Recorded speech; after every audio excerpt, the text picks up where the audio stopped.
Have I ruined any chances of dating or marrying someone because I've been seeing escorts in the past? I'm a guy. When I was 22, I was feeling really lonely and desperate one night and booked an escort. Until this point, I've never had a girlfriend. I was still a virgin and I hadn't even had my first kiss yet. To say the loneliness, desperation, bad luck in love and frustration were strong is a severe understatement. Over the next 2.5 years, I'd meet with a total of 7 ladies. And that was it. I promised myself I wouldn't do it anymore. Of course, I always wore protection and I did get tested as well. They were all negative. Now I'm 26 and I still haven't had a girlfriend or my first kiss. And the only reason I'm not a virgin anymore is because of the arrangements I mentioned before. So I'd still be a virgin if not for that. Regardless, I'm not happy about it. There's a lot of regret in me.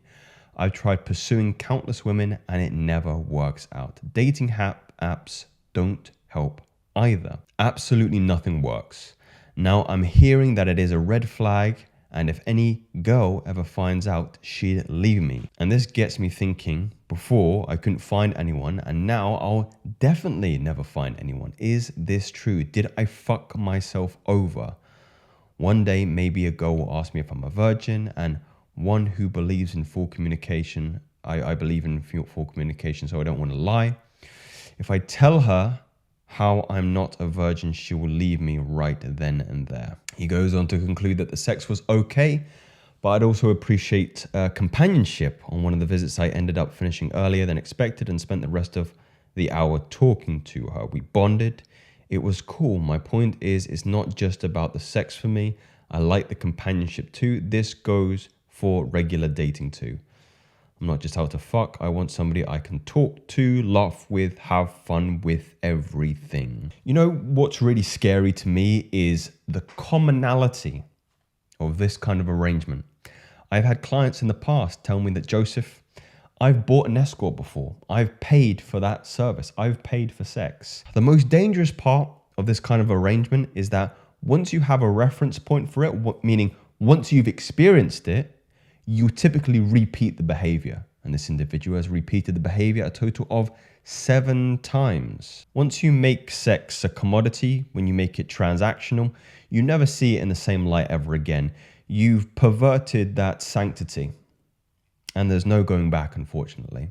If there's anything I can impress upon you, gentlemen. Now I know we can talk about the, not being genetically blessed, but doing this, you may lose your soul. You may lose a part of your soul.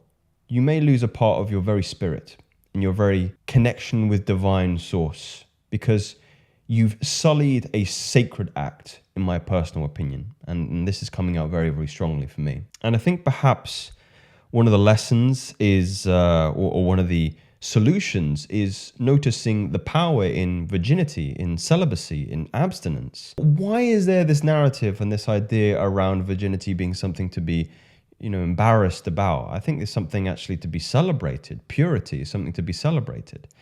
And of course you can say, it doesn't denote social proof, but you don't need to have sex with a woman to denote social value to another woman, meaning you can be very, very savvy in your social speak, in demonstrating value in a financial sense, in a status sense, and not have to fuck every single woman who pays interest to you. The social proof of sexual value is there, obviously, but doesn't mean you have to have sex with everyone.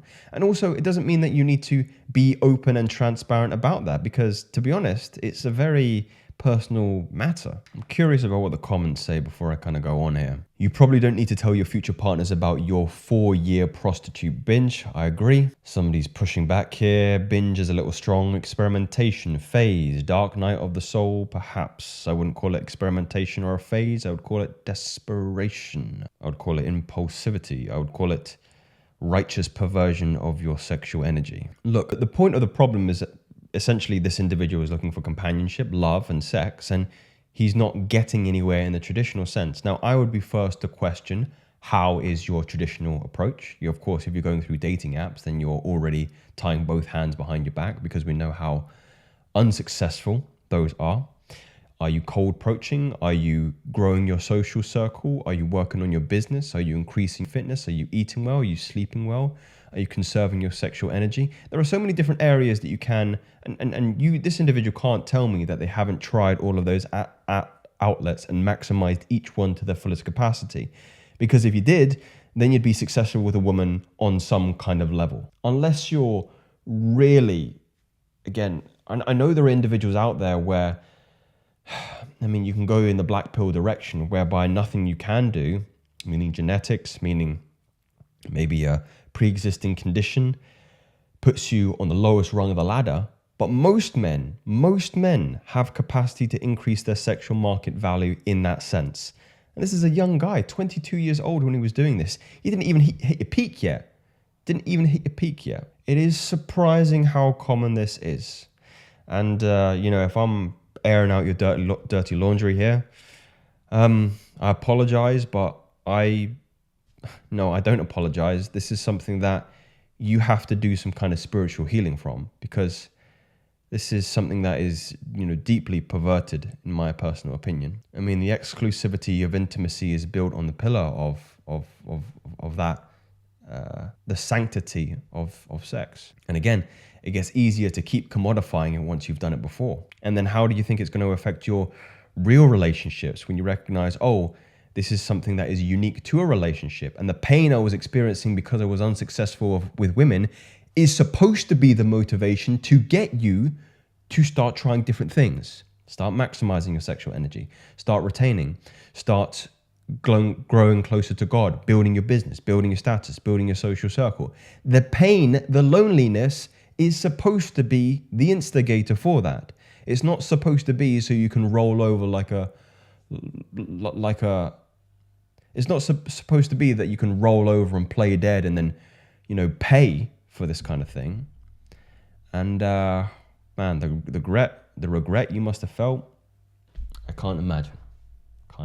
What do you think, guys? Are these theories, or am I speaking facts today? Let me hear it down below. Speak soon.